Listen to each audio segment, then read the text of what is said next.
All right, good morning, everybody. Sunday, Memorial Day weekend. Thought I'd take a quick little video and update everybody that's interested. We're still waiting to get the heads back. I've been doing a lot more cleaning and painting, but we took that apart the other day. I took the galley off, cover off. Excuse me. And it shows some signs of age. There's some, I don't know, what did my buddy call it, tarnish or something on the cam. I don't fancy myself a engine builder, but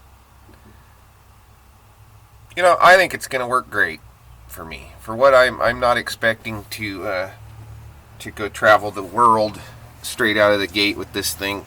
I know it's going to be a lifelong of progress at work. And there's our cylinders. Another thing he pointed out, there's a slight lip, and you can just barely touch it with your fingernail, and like it feels a little grater up here, but that's my friend. He's a good guy. He just I don't know, we all have different expectations, I think, and I'm really pleased with this. So really excited, and it couldn't go any quicker. Or it could, but it's not.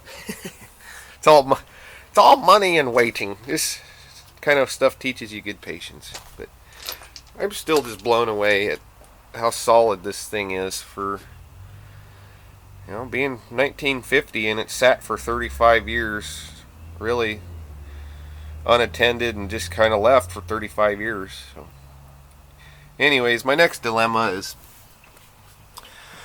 I would like to figure out an easier way to get some of this surface rust off the engine compartment without creating a huge mess.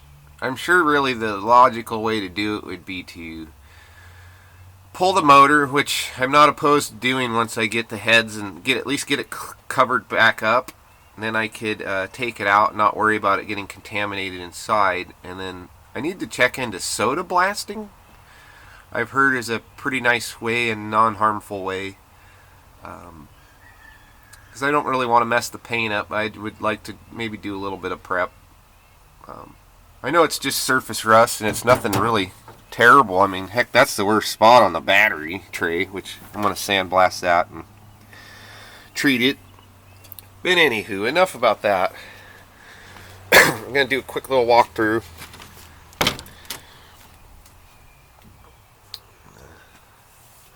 That's where we're at right now. Kind of on a holding pattern with the motor.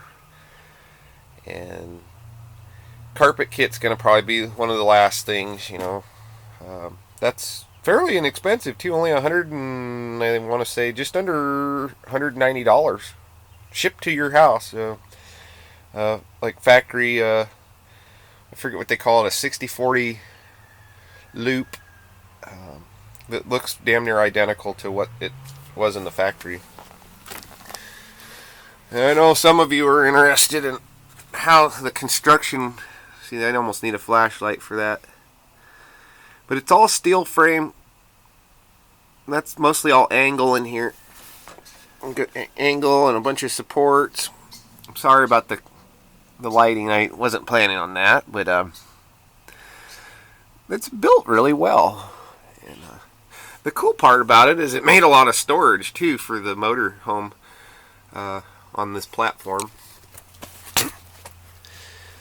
And it's quite unique in the fact that they left the sides of the body.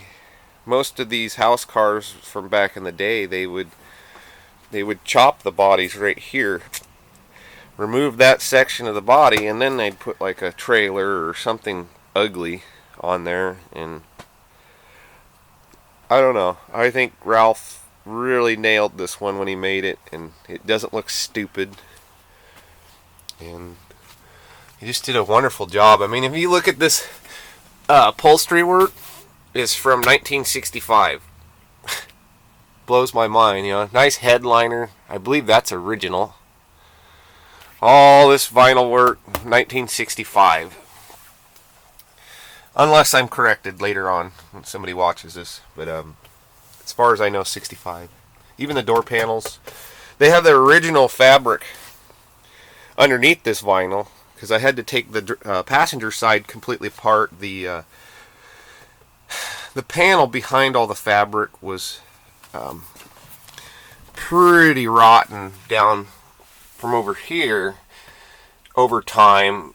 These window seals on the wing windows and stuff were so dry, and that side of the car must have got some weather exposure over the 35 years of sitting, and little bits of moisture would come in, but it never really rotted anything except for that panel. So thank God there. Could be a lot worse. And then you got the walkthrough, and we'll go back there and check it out. Right now we're set up for sleeping in there. On the weekends, the kids like to have slumber parties and watch movies and eat popcorn and stuff. All that fun stuff. I wish I was a kid again. But, so let's go check it out. Redone the screens already now. Got nice aluminum screen in there and cleaned all the windows. And Jess is going to make some curtains in the future for it. We can get by here. A little bit of the white paint's coming off, but what do you expect? Wouldn't take much to get some new white on there and polish everything up. So, anyways, let's check this out. It's gonna be a little dark in here, maybe. We got our cute little oven. It's in really nice shape. It's almost like brand new. And we've got the LP hooked up already.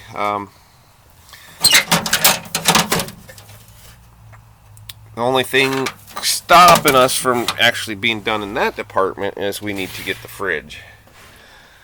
And that's going to cost us a little bit of money, and that's not my priority at the moment. That's probably going to be down the road. Probably get us a nice modern Dominic. I think that's how you call them. What a 3-phase 110 12 what is it 110 12 volt and propane. So that's what we'll be going for in there. It's pretty neat, all this storage, but like would be, can't really see in there, but that'd be like in the trunk where your spare tire would go. And so now you can stick your spare tire in there and all kinds of other stuff. Still got some rat droppings and crap in there, gotta get out. But we got a little shower slash little baby closet. Got a coat hanger in there, and that little hose. And what Ralph would do back in the day is he had some way, there was a little switch here for some sort of a pump, and he has a hose, or somehow he had it designed. I'm almost wondering if this has something to do with it, or that almost looks like maybe a light. I'm not sure. Probably a light.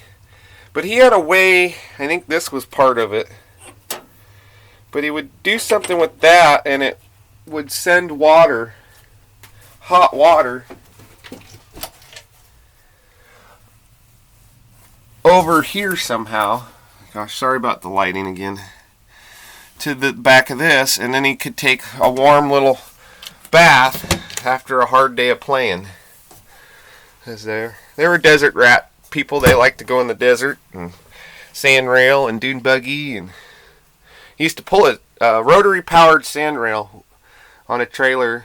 3 kids, 2 daughters, 1 boy. The boy was the youngest, and he would sleep on the front bench seat, and the daughters would sleep on the dinette, which we're going to have cushions made. My neighbor, Brian O'Malley, wonderful upholstery guy. We're going to be contracting him to build our cushions, and he's going to also take the vinyl off the bottom of the bench seat and re-burlap and foam the springs, and then we're going to stretch the original vinyl back over it. And then it had been modified. Got this wood panel you can pull out, and you could sleep a big bed up here, or you could just have a little twin up there, which I think we'll end up doing something like that to make it the most functional. Or we could do something like this and this. Yeah, you know, I don't know. Shoot. But I mean, just look how nice the ceiling is. There's no snow rot. Just beautiful. I mean, I've been dreaming of this thing for 3-4 years now. And there was times it almost seemed unfeasible, but we made it happen. Yeah. Cool storage. I just love this thing. But anywho, we'll walk over to the other side and we'll call it quits. We got our state of California verification, basically calling this a motorhome, but it's registered just as a 1950 two-door coupe. And there's the infamous Callan campers. They're the ones that were contracted to build this for Ralph, and they did a beautiful job. It's unfortunate that it looks like as of recently they're not in business anymore, and they got 50 years though, 50-ish years of staying busy making money. And the kids took it over, I guess, from the original people, and that's when it started falling apart. You can read all about it online. Callan campers. There's quite a rant going on about how a lot of people have gotten screwed over by them recently, since the younger generation took it over. So. But yeah, we're going to be polishing all this out like a mirror.